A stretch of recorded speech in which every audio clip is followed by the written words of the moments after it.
Ayan, tuloy ako. Biglaan naman yun. Naiiyak tuloy ako. Kasi pag talaga, alam mo naman yan, pag saan ako na yung usapan.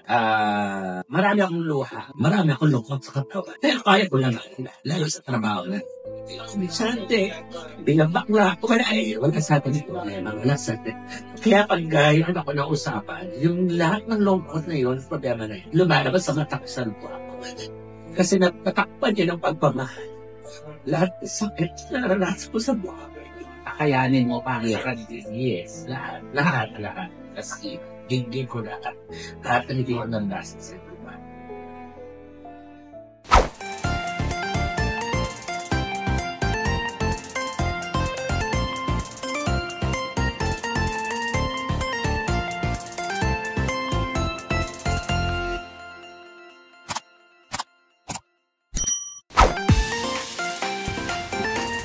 Hello mga ka-Happy Tummies! Ayan, ako po si Kwak-Kwak Tummy Brown at welcome po sa aking YouTube channel!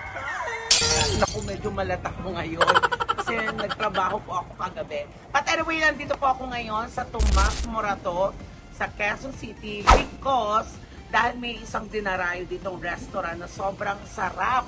Pagdating sa mga seafoods, ito ang Ocean's Cravings. Ayan, nakikita nyo ba yung nasa taas? Nakita mo.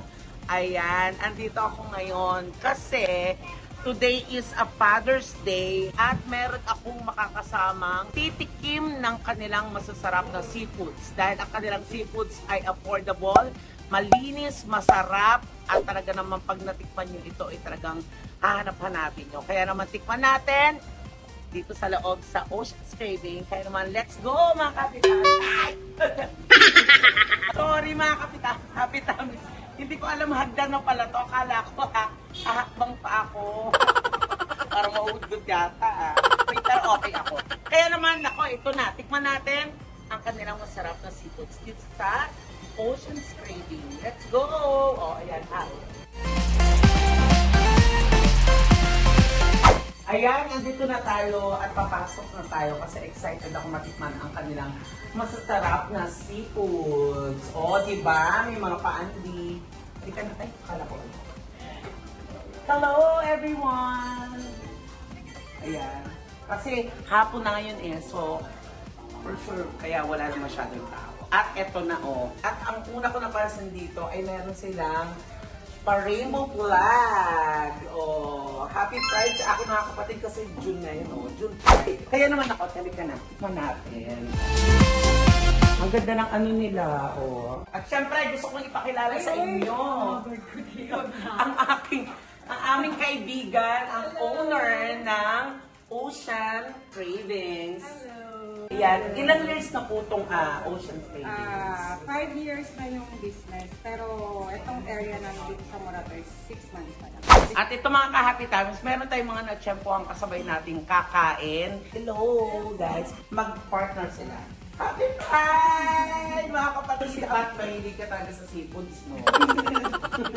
Kasi parang nakadami ka ng tahong. Enjoy your food. Salamat! Sila ang ating mga staff dito sa Ocean's Cravings. Ayan. So yung premium taste po ng seafood po is titikman niyo po in affordable price po. And we have a lot of variety po and we offer unlimited seafood po to satisfy your cravings po. From ocean to your base po. Kung gusto silang makita at gusto niyo magpaasikaso sa kanila, pumunta lang kayo dito sa Ocean's Cravings. At ngayong araw na to ay Father's Day. Sinaselebrate natin ang araw ng mga tatay, ng mga daddy, ng mga popshi. Kaya naman, ipapakilala ko sa inyo ang aking guest today. Ang isang nag-aartista talaga namang napakahusay at napakagwapo, Mr. Jeric Rabal!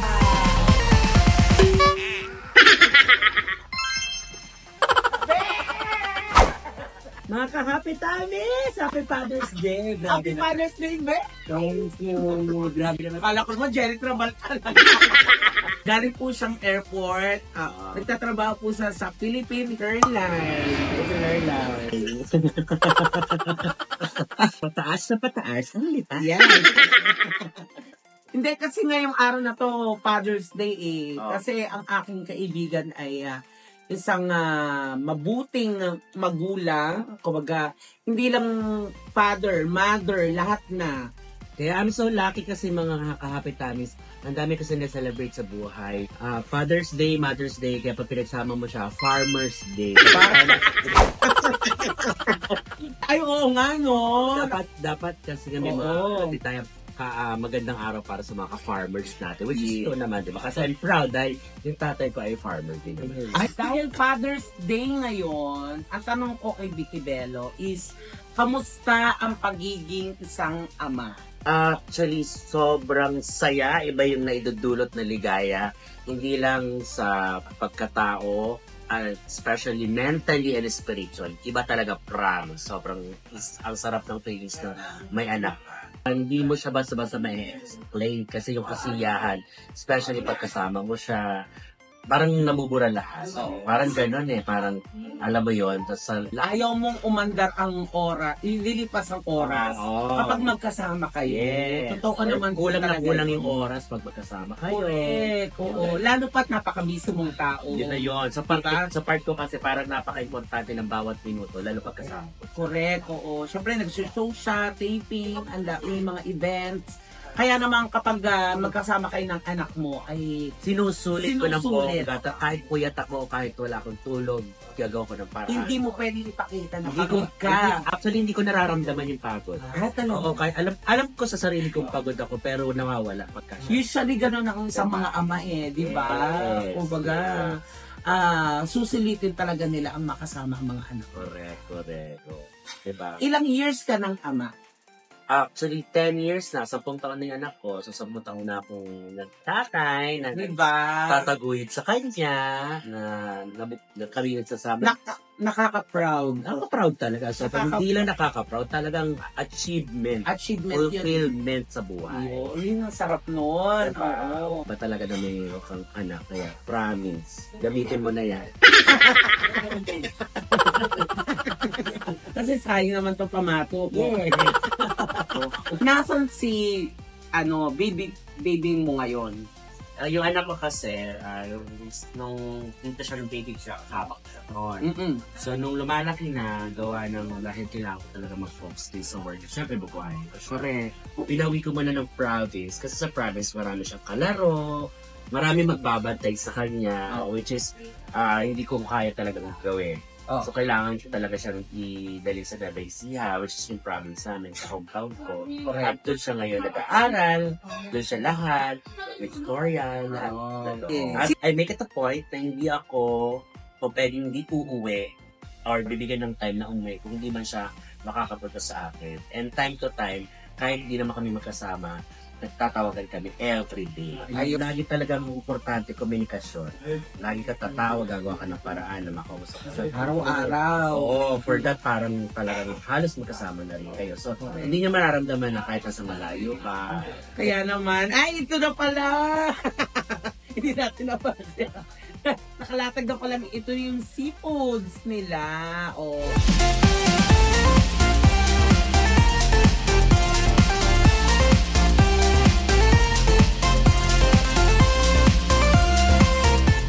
Eto na, Diyos ko, sabaw pa lang, panalo na. Diba? Oo, cheers! Kaya ako na natin sa kainin ay Betty Belly. Mas magasarap kainin ng seafoods pag kamukha mo yung seafood. Si Baby Boy, nakakain na ba siya ng ganitong mga seafood? Pag birthday ko lang dito kami, Ocean Creek, okay. Ito sa dinate, ako nag-take sa kanya. Sabi niya sa akin, ako na lang luluwas for you. Okay. Tapos sabi ko, anak, di ako makaka-uwi on my birthday kasi meron ako friend. Iba tutorial tayo.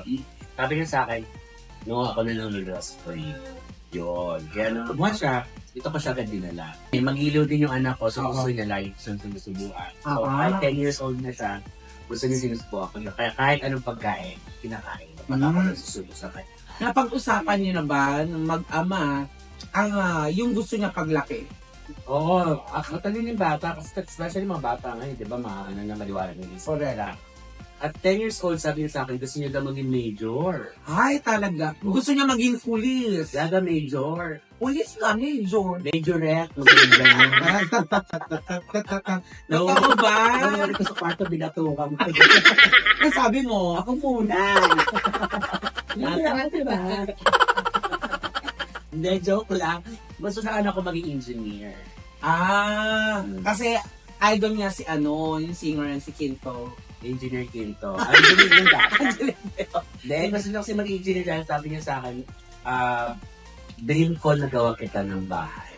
Ay, Nakakaloka yung mga gano'n. ang sarap talaga sa feelings ng isang ama na makarinig ng mga gano'n. At the very young age, ha? Mga ganong kwento, ganong salita, di ba? Oo.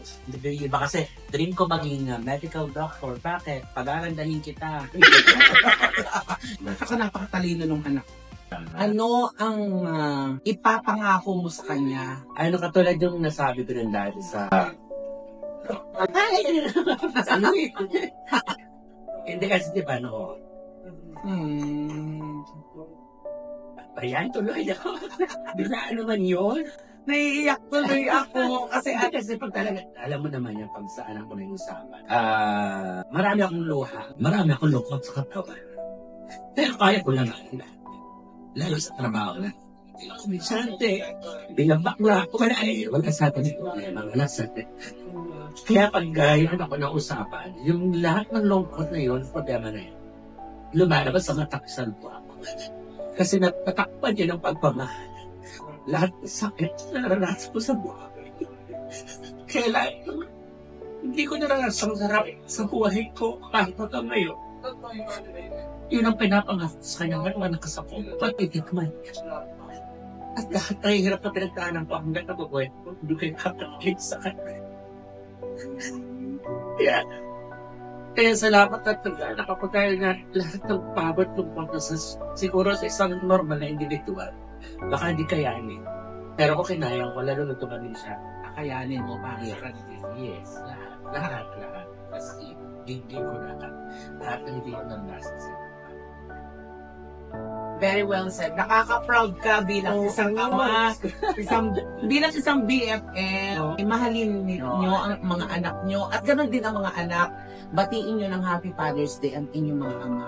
At sa'yo, Bes, we love you so much. Lahat kami nagmamahal sa mga katanis, ang iyong mga believers, ang iyong mga Beckys, angels, at for sure, talagang napaproud sila sa'yo. Person ko umiyak sa vlog. And happy Father's Day! Yes! I celebrate life not only for one na isa-celebrate natin para sa lagi dapat happy Father's Day. Na-touch ako doon, mga kapitamis, kasi ako lumaki ako simula ng ama. Kaya, yung sana parang winish ko, ako na lang yung anak mo. Para naranasan ko yung ganung pagmamahal. Alam ko namang mahal nila ako, kaso wala na sila, nasa lahat na sila. Gusto mo ba? Namimiss mo ba sila? Sobra. Gusto mo magawa natin ang para? Huwag naman, Ben. Meron pa tayo mga vlog. Message lang naman. Kasi ako, Kaya naman, maraming salamat. Gusto ko magpasalamat po sa aming kinainan ngayong araw na to, ang Ocean Cravings. Ayan, dito po, located po yan sa Tomas Morato, corner po dito sa Scout Fernandez. Ipipin ko po, nandyan po ang kanilang Facebook page para i-follow niyo po at para kayo makapagpa-reserve at makakain sa kanilang napakasarap, affordable, malinis at fresh na seafoods. Dito lang po yan sa Ocean's Cravings. Ayan! Kaya mga kahapitami, sana po nag-enjoy po kayo together with. Gusto ko rin magpasalamat ang aking BFF. Of course, Vicky Bello. Nandiyan din ang kanyang YouTube account. Nako, i-subscribe niyo na yan dahil very soon, magbablog na talaga siya. Yes! So, yung mga nagko-comment po sa aking YouTube, nababasa ko po lahat yan. Kaya maraming salamat po sa pagtangkilik at pagko-comment, ang mga good vibes na comment at saka sa mga dapat pang i-improve sa aking YouTube channel. Salamat po. Maraming salamat po sa inyong mga kahapitamins. Again, ito po ang Kwak Kwak Diva together with my best Becca Dalo. say thank you so much. At kumain na Happy tayo. Father's Day! Happy Father's Day, everyone! Thank you. Ito tawagin Talaga.